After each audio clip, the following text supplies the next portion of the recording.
Good morning to all our Emkids. I hope you're staying safe during this time. Let's get ready for some praise and worship.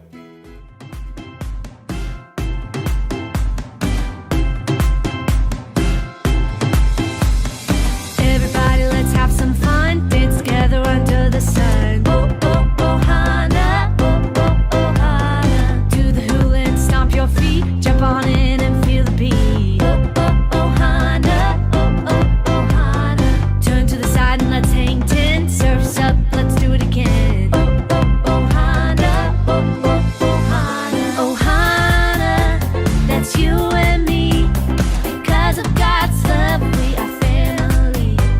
Oh, Hana, that's you and me.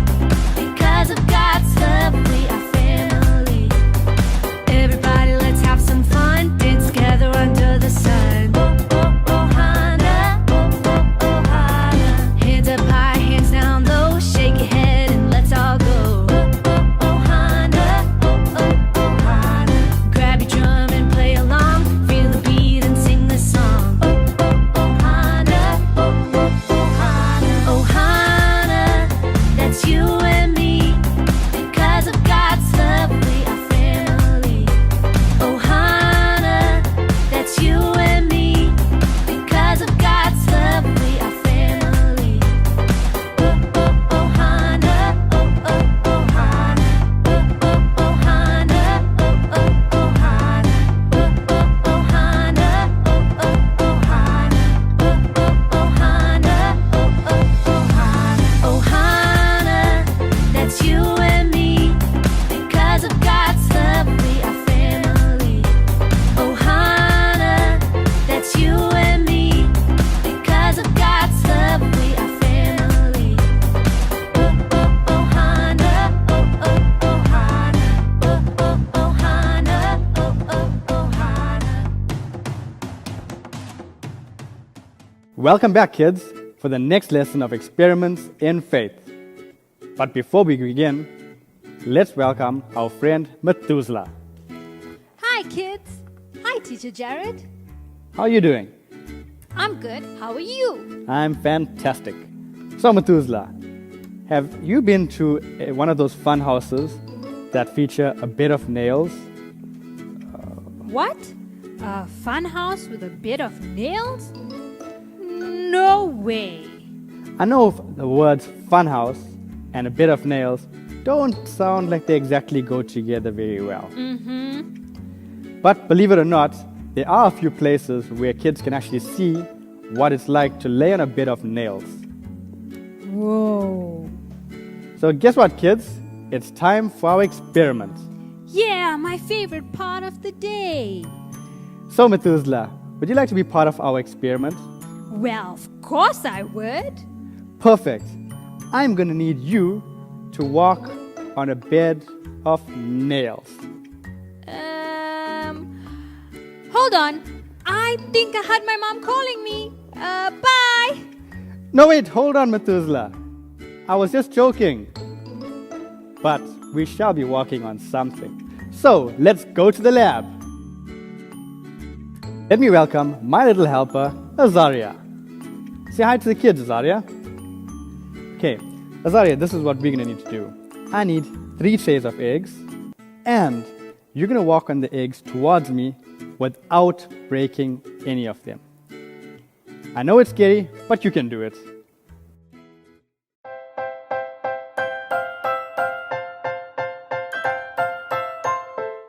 Come on, Azaria. You can do it. Yes. Well done, Azaria. That was great, but it was scary. Can you see? None of the eggs have even cracked. Well done, Azaria. That was great. I knew you could do it. So, why don't you say bye to the kids? There are times in our lives when we are afraid. People or circumstances make us cautious, and they can have us walking on eggshells. But with God, we do not need to be timid. God will give us the courage to be bold, to do what's right. He will give us the courage to stand up like Esther did. We will not walk on eggshells, we will walk boldly in faith. Have faith that God is there. have faith that He will give you the courage you need to take a stand. Well, thank you again, my little helper. It's time to head back to the classroom. Having seen the egg experiment we did today, I'm guessing many of you can figure out how it is possible to lay on a bed of nails without getting all pokey. When you lay flat across the nails, your weight is distributed evenly across hundreds of nails instead of just a few. The nails won't sink into your body because there's not enough pressure. All those nails will support your body because your weight is evenly distributed. Oh, now I get it, Teacher Jared. That's why the people that lay on the bed of nails don't get hurt. That's correct. It's a lot different when someone walks through an old lot and steps on a single nail. That nail will go right through your shoe and your foot, and it'll make standing up a whole lot tougher for quite some time. Sometimes as Christians, we find it hard to take a stand. So today's story is about one of the bravest heroes in the Bible. Her name was Esther, and as we will discover in the story, someone was trying to kill Esther's people, the children of Israel. Whoa, I love that story, Teacher Jared. So do I. Esther knew that she had to speak up, but she also knew that doing so could cost her life. Let's have a look at the story of Esther. It's time for a Bible story. A long time ago, there was a woman named Esther who lived in the land of Persia. Oh, that's where all those fancy rugs come from, right? Yeah. Those are nice. Little pricey, though. God had an amazing plan for Esther's life. She would be remembered forever as a hero. It's a bird. It's a plane. It's Super Esther. What does she do? Save the planet from a meteor? Nope. Did she rescue 1,000,000 kittens from a tree? No. Did she carry a bomb out of Gotham City on the Batwing so everyone wouldn't blow up, but you're not sure for like 5 minutes if she made it or not? No, that's Batman. Come on. Right. Still gets me every time. Esther did something even more amazing than all of those things, and it sure took a lot of guts to do it. All right, lay it on me. What's the sitch? Well, first of all, Esther and her family were Jewish, which was kind of a big deal back then in Persia. What do you mean? Well, at the time, the Jewish people weren't really liked by the Persians. In fact, they had to live in exile, and they weren't treated very well at all. Yikes, that's no good. Esther was also an orphan, and she lived with her cousin Mordecai, who protected and raised her after her parents died. Sweet beard, bro. Then one day, something happened that would change Esther's life big time. The king of Persia wanted to find a new wife, so he put on a huge beauty pageant where the winner would become the queen. Wait, really? That's a pretty weird way to get hitched. Like, congratulations, you're the new Miss America, and we're married. Well, as weird as it may sound, that's what the king wanted to do, so that's what happened. Women from all over the kingdom were there, but there was only one that the king favored. Paula Deen.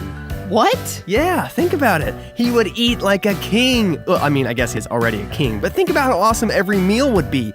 Breakfast, bacon. Lunch, biscuits and gravy. Dinner, butter bacon biscuits with a side of butter. Come on, Paula Deen wasn't around then. This happened like thousands of years ago.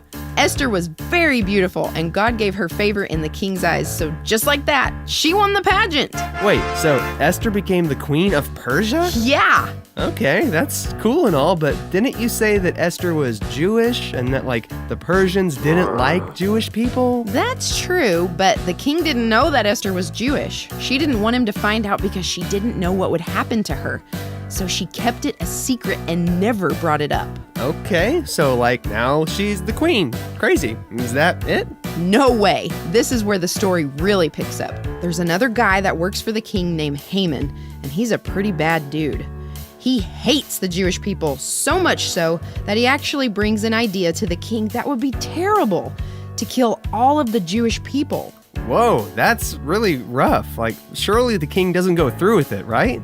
Actually, Haman gets the king to agree and sets the plan in motion. Wait, but if all the Jewish people are killed, that would be horrible. They're like God's chosen people, aren't they? And that's where Jesus would eventually come from. This can't happen. Somebody's got to do something. And that's where Esther comes in.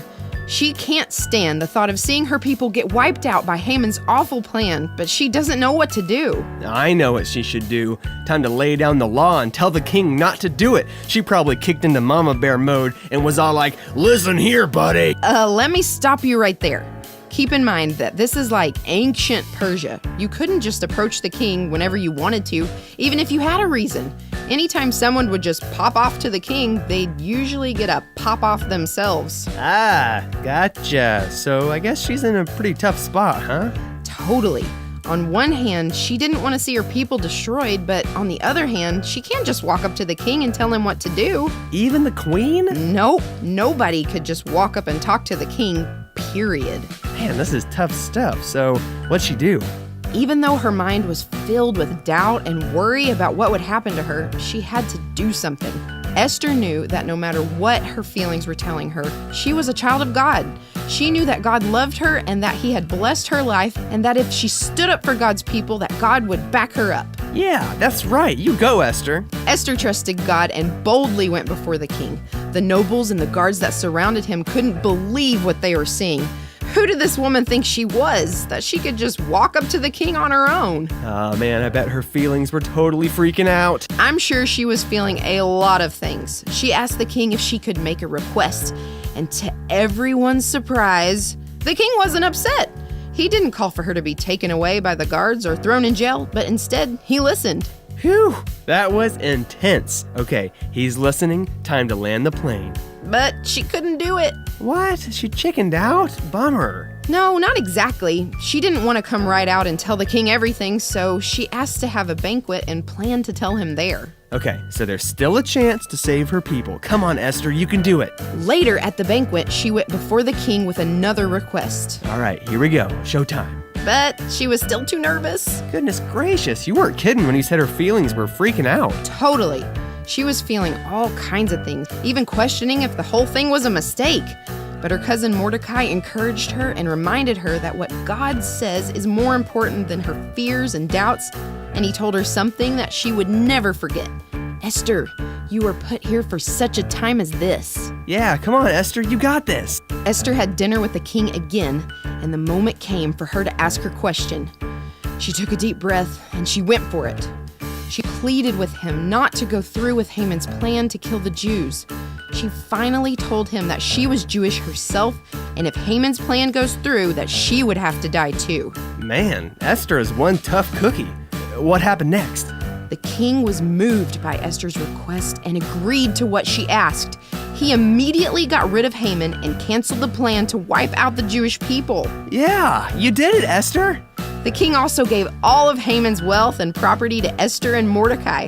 Not only that, but the king signed a new decree to protect the Jewish people and keep them safe. The people of Israel were saved. Man, Esther is like a real-life superhero. Move over, Wonder Woman. Esther can take you any day. Esther decided to put her trust in who God said she was more than what she felt. And because of that, her entire country was saved. The end. Wow, that was so great! You scared me there, Methuselah. I'm sorry, but you know what, Teacher Jared? I don't think I would have had that much guts to go up to the king. That's correct, Methuselah. Esther's husband, the king, had been convinced to pass a cruel law that would lead to the death of thousands of Jews. The only hope people had was for Queen Esther to go and see the king and speak on their behalf. But if the king did not welcome her when she arrived, by law she would be put to death. Esther was a Jew, but she was also the queen. She may very well have survived this terrible law because of her status as royalty. The easy way out was for her to stay silent. Instead, Esther prayed for courage. She asked the people to pray with her. Esther went to see the king to save the people. It's not always easy standing up for what is right, but with God's help, we can do it. We can ask God for courage, and He will give us what we need to take the stand, no matter how impossible the odds are against us. You know, Methuselah, someday all of us may face a challenge to our faith. We will be challenged to either shut our mouths and sit down or take a stand up and speak. We may be challenged to speak out against sin or injustice. We may be challenged to defend our faith to a world that doesn't believe like we do. It may be scary, and we may find ourselves standing alone, but doesn't mean we should give up. Like Esther, we need to pray for courage and stand up to do what is right. God doesn't see the impossible like we do. With God, nothing is impossible. God will give you the courage you need to speak up for what is right and take a stand against what is wrong. Don't be afraid, be bold, and ask God for courage to do the right thing. Let God do mighty things through your courage and faith. So, Methuselah, do you remember the memory verse? Yeah, I do. Okay, it is Hebrews 11 verse 1. Faith is the substance of things hoped for and the evidence of things we do not see. Well done. That's correct. Yeah. So, I hope you've enjoyed our lesson on experiments in faith. What's wrong, Methuselah? Well, Teacher Jared, this is my last lesson. Really? Why? Yeah, I gotta go back home. Home? Yeah, I don't live in South Africa. I live over the seas. Oh man, we're gonna miss you, Methuselah. Me too, and I'm gonna miss you kids. But I hope you've learned a lot about faith. We've just got one more lesson left. And don't forget, kids, have all the faith in the world. That's it from us, kids. Don't forget to catch us next week for another exciting lesson on experiments in faith. Bye. Bye.